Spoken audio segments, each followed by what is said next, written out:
Que la grâce de Dieu, que sa paix, sa joie soit avec vous. Soyez tous les bienvenus ici en ce dimanche matin.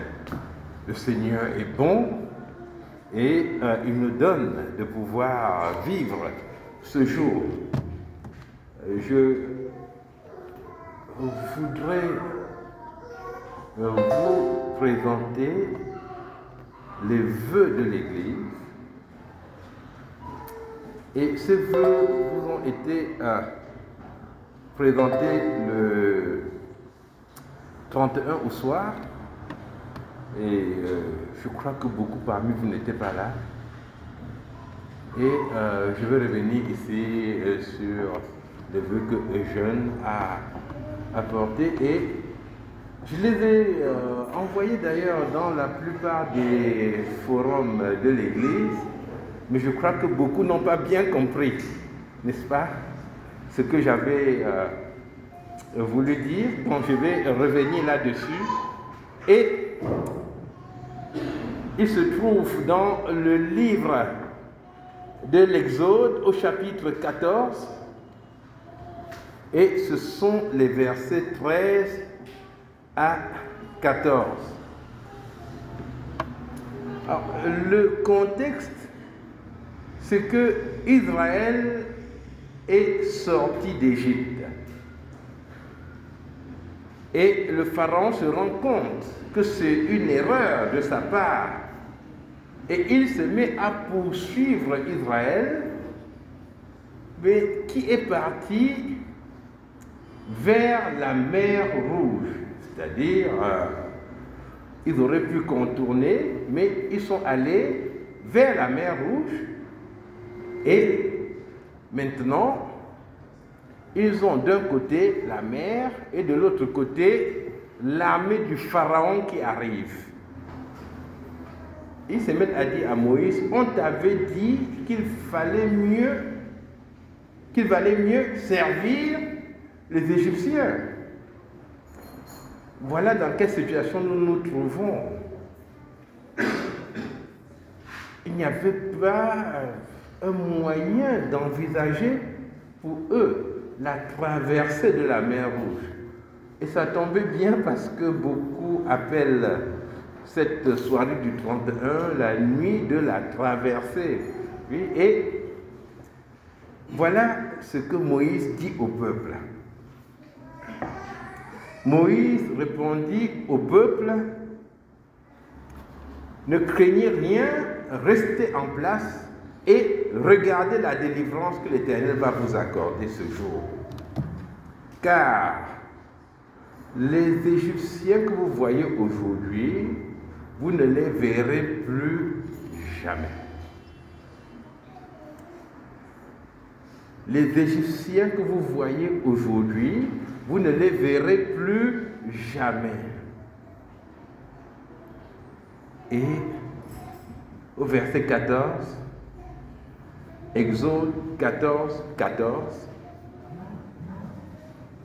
c'est un verset qui s'adresse à tous ceux qui pleurent, tous ceux qui trouvent que, après avoir obéi au Seigneur, ils se sont retrouvés dans une impasse. Ils se sont sentis abandonnés. Moïse dit, l'Éternel combattra pour vous et vous gardez le silence. C'est un verset spécial, n'est-ce pas, par sa référence. Exode 14, 14. Hein? On peut le retenir facilement. L'Éternel combattra pour vous et vous gardez le silence. C'est-à-dire, au lieu de crier, au lieu de pleurer, gardez le silence. Mes chers amis, mes chers frères et sœurs, les vœux que nous formons pour vous en cette année, c'est que ces paroles soient absolument vraies dans votre vie.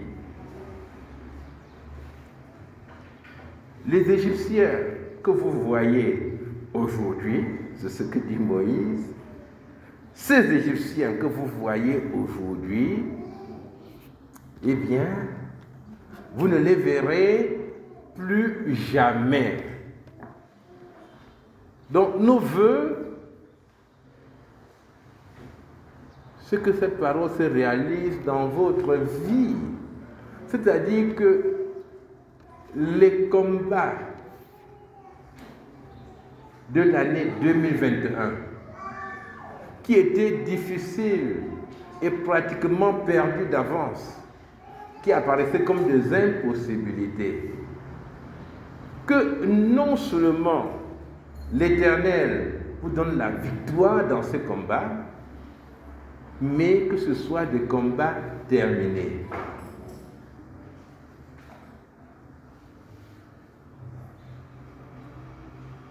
Les difficultés que vous aviez au niveau de votre comportement, des habitudes qui vous ont réellement terrassé et qui vous faisaient peur, et vous aviez du mal à en sortir, eh bien, que vous ne les voyez plus jamais. Parce que Dieu nous conduit de victoire en victoire et il nous fait passer à la classe supérieure. Les combats de 2021 ne doivent pas être les combats de 2022. Dieu a autre chose en réserve pour vous. Dieu a de nouvelles victoires qu'il a préparées pour vous. La Bible parle des œuvres qu'il a préparées d'avance afin que nous les pratiquions. Donc, nos vœux, c'est que vous saisissiez tous la victoire de Jésus-Christ. Pour vous, pour nous, que vous l'acceptiez et que vous lui obéissiez, afin d'expérimenter d'une façon entière cela, les Égyptiens, les ennemis que vous voyez aujourd'hui, vous ne les verrez plus jamais.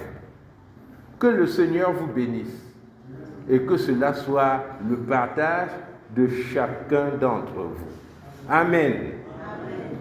Et je dis encore, très très bonne nouvelle année sous la bienveillante main de notre Seigneur Jésus-Christ. Amen.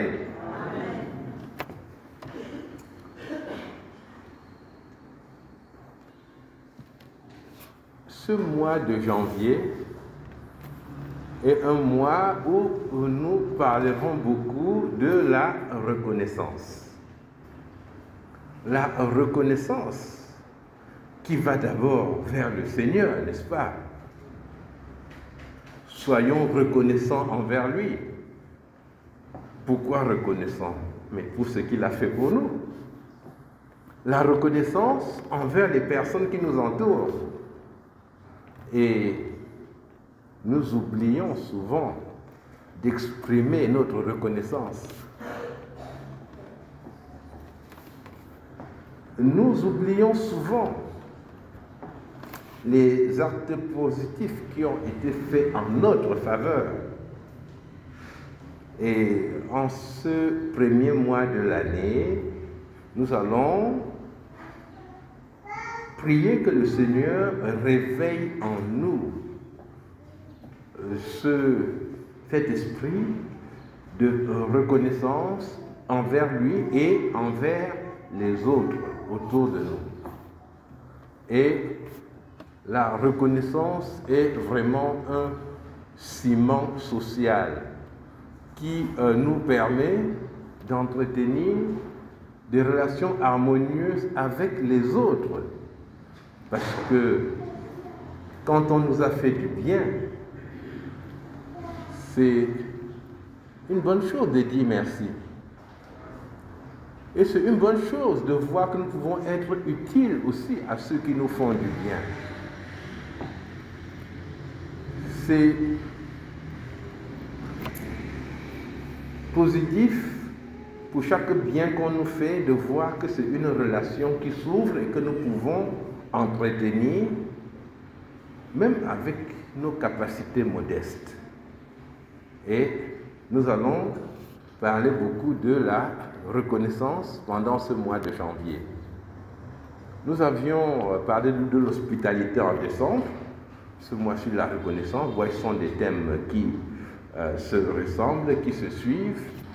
Et ces choses vont nous aider à mieux définir aussi l'amour. Parce que le contenu de l'amour, cela ne peut pas être simplement un sentiment qui saisit mon cœur et qui me donne envie de m'évanouir. Non, mais l'amour doit être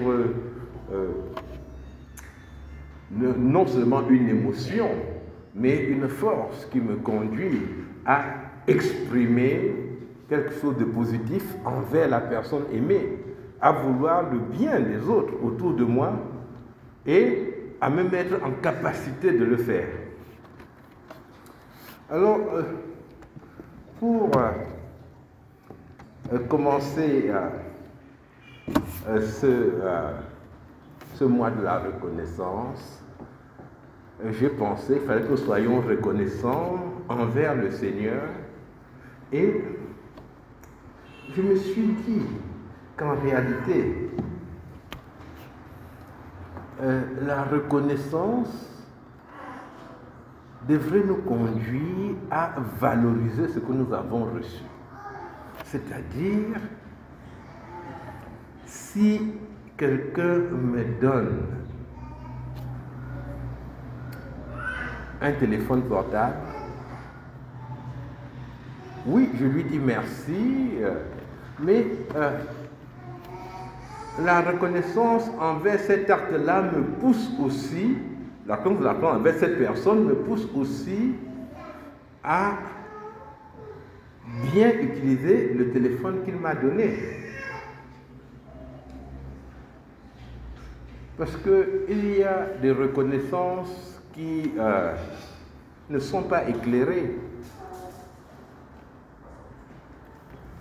Je peux recevoir un téléphone portable et là-dessus, je marque le nom de celui qui me l'a offert et je dépose le téléphone sur une armoire dans mon salon pour que tous ceux qui viennent voient que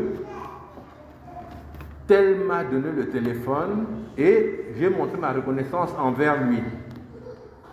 Mais ce n'est pas le but qu'il avait. Et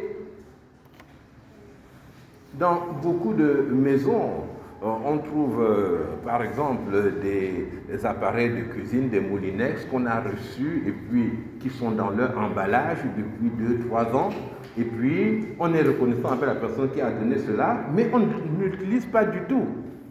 La reconnaissance devrait nous conduire à valoriser ce que nous recevons. Et donc, pour nous qui avons reçu de Dieu le don de la vie, nos vies doivent être valorisées devant lui. Nous ne sommes pas appelés simplement à crier Alléluia, chanter Alléluia, et puis nous laisser aller dans n'importe quelle direction. Non! Et pour valoriser nos vies devant le Seigneur, nous avons besoin d'une organisation. C'est cela qui nous distingue de l'animal. L'homme s'organise. Et que cette année soit pour vous une année d'organisation. En vous organisant, vous montrerez aussi votre reconnaissance envers Dieu pour le don de la vie qu'il vous a donné, qu'il vous a accordé. L'organisation nous fait ressembler à Dieu. si nous parcourions le livre de la Genèse, le premier chapitre de la création, nous verrions que les actes d'organisation sont aussi importants que les actes créateurs. C'est-à-dire que la création du jour et de la nuit est présentée comme une séparation entre la lumière et les ténèbres. Dieu sépare la lumière des ténèbres. Et c'est considéré comme un acte créateur. La terre qui apparaît, mais Dieu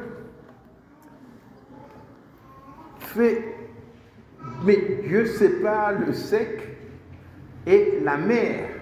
Il rassemble les eaux en un endroit, voilà les océans, et il y a la terre ferme. C'est un acte de séparation, un acte d'organisation. Et Dieu organise la terre pour recevoir l'homme. Donc, nous voyons que notre Dieu est un Dieu qui organise.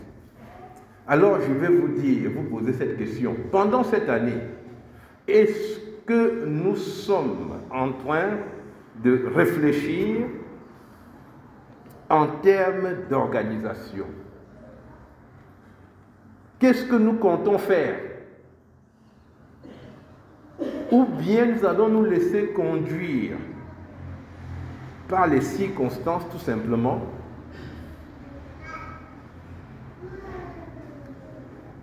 Lorsque Dieu nous donne la possibilité d'intervenir nous-mêmes dans la direction de notre vie, eh bien, profitons-en.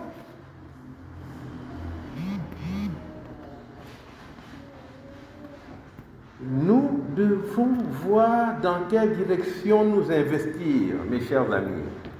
Et il y a cette fameuse phrase dans la Bible que le prophète Élie dit à une femme qui estime qu'elle n'a plus rien et qu'il ne reste plus qu'à manger et mourir. Il demande, mais qu'as-tu? C'est à la boutique? Non. C'est pas qu'y a-t-il au marché? Non. Il dit, qu'as-tu? Où? Chez toi, à la maison. Qu'est-ce qui t'appartient? Et c'est la question que nous pouvons nous poser en ce début d'année. Qu'est-ce qui nous appartient? Qu'est-ce que Dieu m'a donné? Et il y a certains qui ont réussi que le diable a réussi à aveugler au point qu'ils se mettent devant Dieu et ils disent, Seigneur, comme tu ne m'as rien donné, aide-moi au moins à avoir ceci, à avoir cela. Bon, c'est la prière d'une personne déprimée, n'est-ce pas, qui n'est pas selon la vérité. Dieu écoute aussi ses prières, mais ce n'est pas la réalité. Quand on ne sait pas faire l'inventaire de ce qu'on a, alors on va imaginer qu'on est parmi les plus pauvres du monde. Voici un début d'année. Et nous voulons glorifier le Seigneur. Soyons reconnaissants envers lui. Mais reconnaissants parce qu'il nous a donné quoi?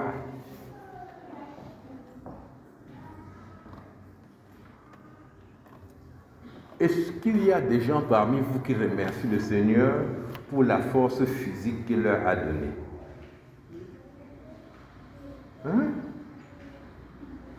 On dit non. Comme je ne suis pas dans l'équipe olympique du Cameroun, je vois un gymnaste parmi nous qui fait des figures extraordinaires. Mais tant qu'il ne fait pas comme lui, je dis, je n'ai rien reçu. Mais non. Est-ce qu'il y a des gens parmi vous qui remercient le Seigneur pour la santé qu'il leur a donnée?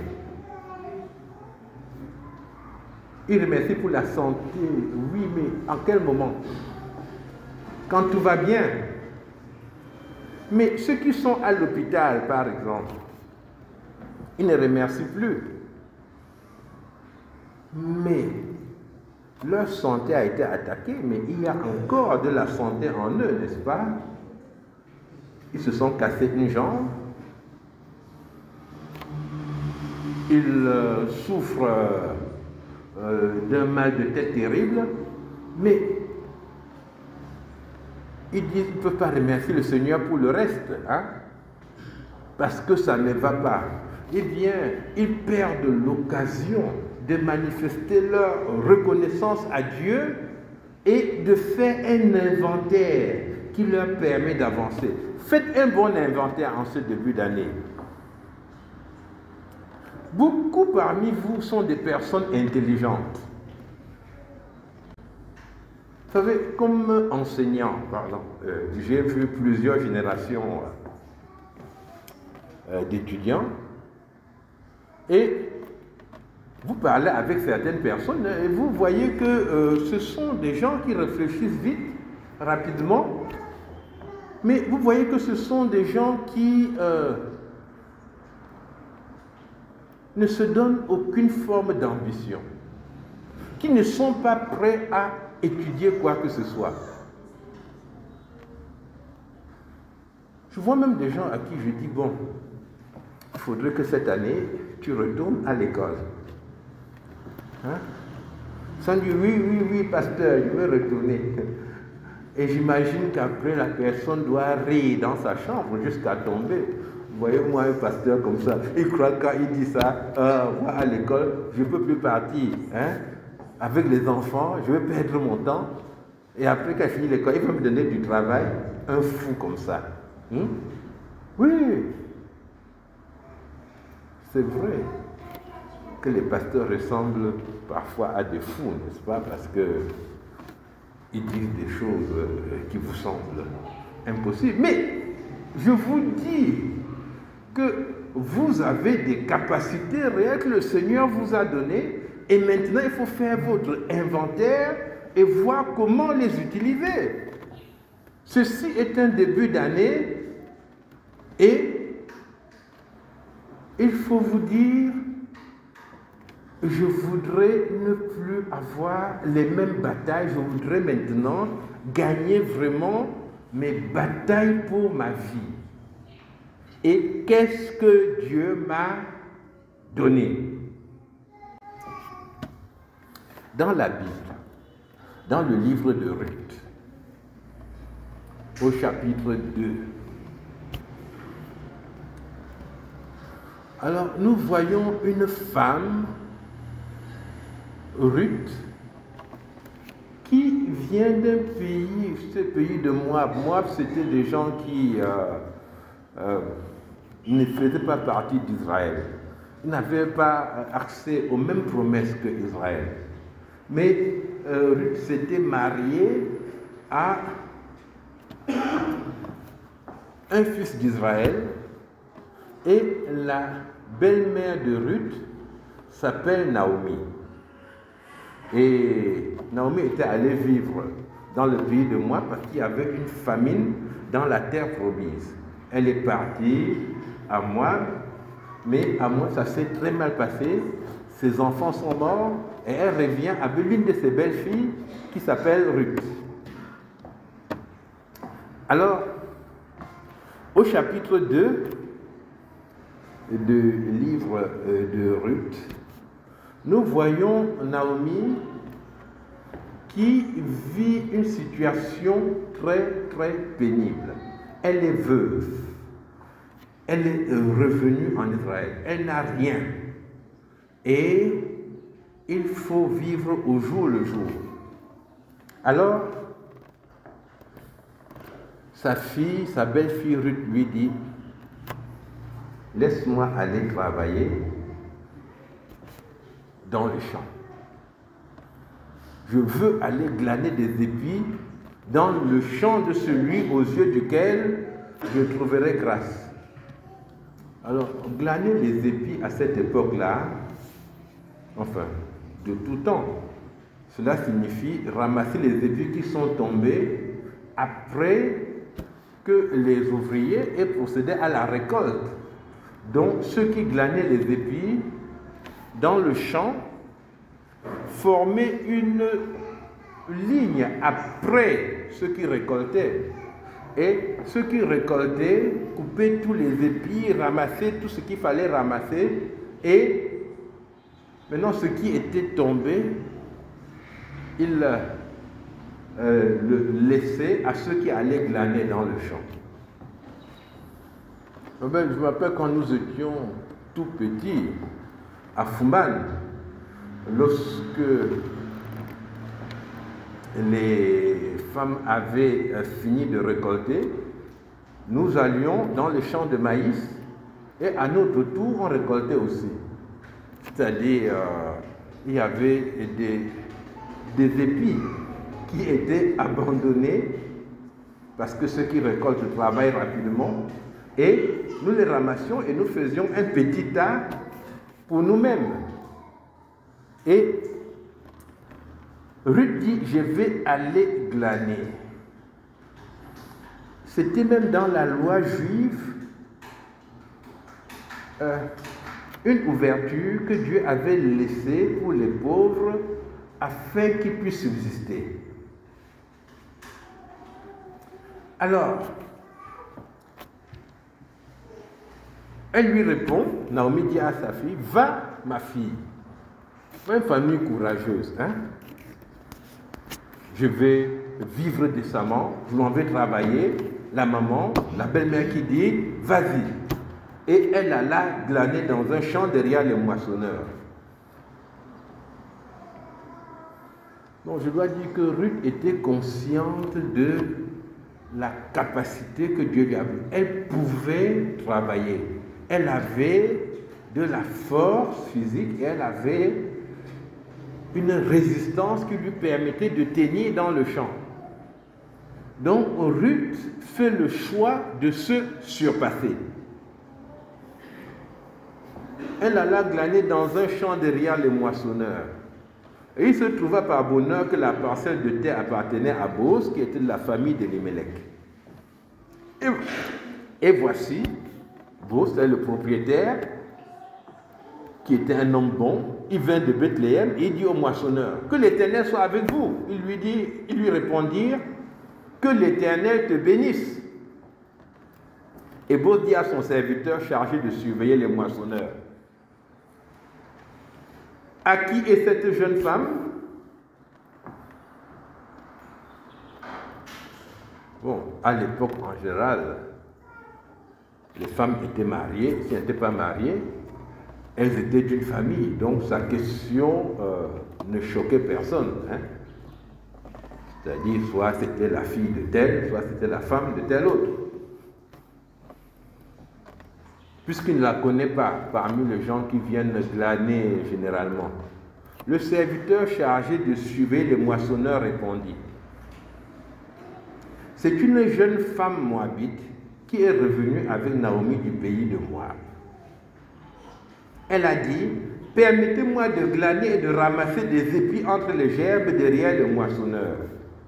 Et depuis ce matin qu'elle est venue, elle a été debout jusqu'à présent et ne se reposait qu'un moment dans la maison.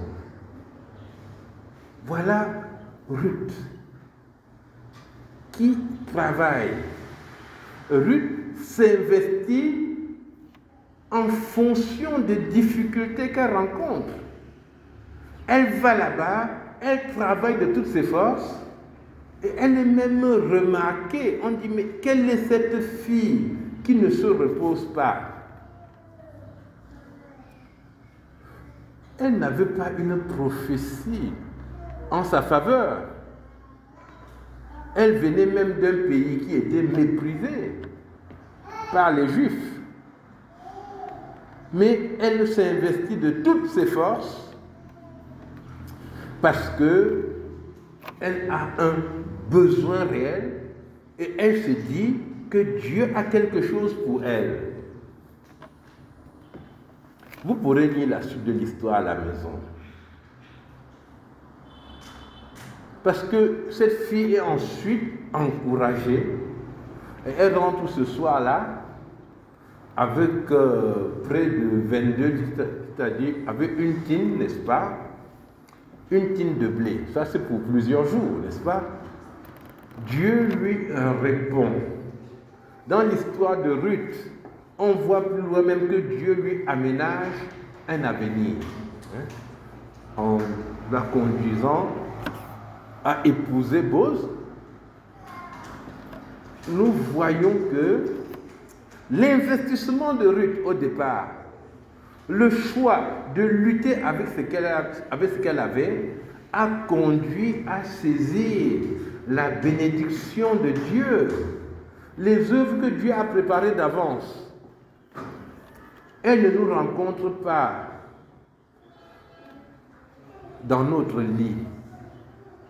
Ce sont des œuvres que nous allons saisir pendant que nous marchons avec le Seigneur.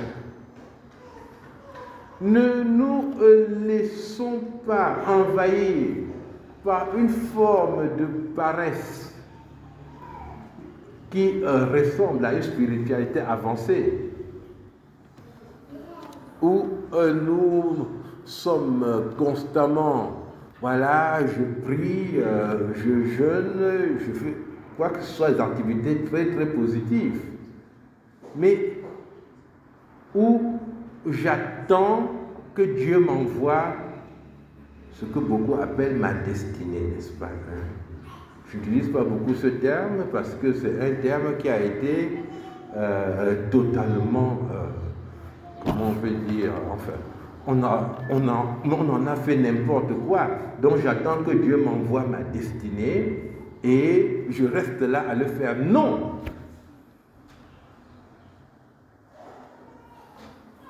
À la fin, est-ce que vous savez qu'il y a beaucoup de chrétiens qui jouent au jeu du hasard?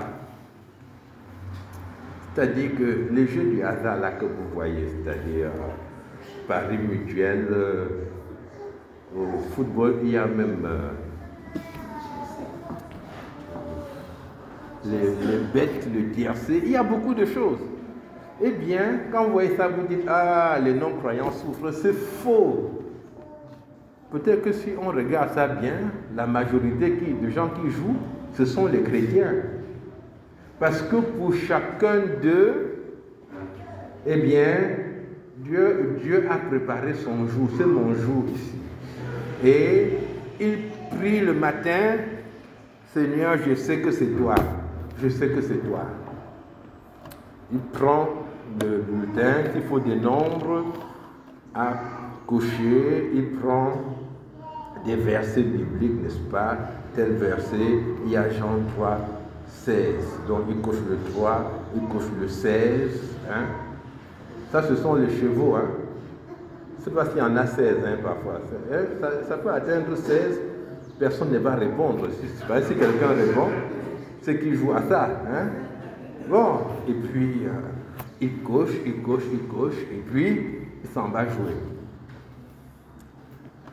Quand il perd, il constate qu'il pouvait gagner. Il était à 2 doigts, donc il n'avait pas assez prié, il n'avait pas assez jeûné. Donc, il retourne encore là-bas, s'étant mieux préparé. Et il attend sa destinée. Ruth n'a pas fait ça. Ruth est allée travailler. En ce début d'année, eh bien, croyons que le travail, ça rapporte. Hein? Dieu veut que nous nous organisions. Dieu veut que nous nous investissions clairement pour lui et nous montrerons ainsi notre reconnaissance envers lui pour ce qu'il nous a donné. Et nos paroles et notre activité, les deux ensemble, montreront notre dépendance de Dieu. Et en exprimant notre reconnaissance envers Dieu, nous irons de victoire en victoire. Au lieu de nous plaindre, gardons silence et l'Éternel combattra pour nous. Amen. Que le Seigneur combatte pour vous. Nous allons prier.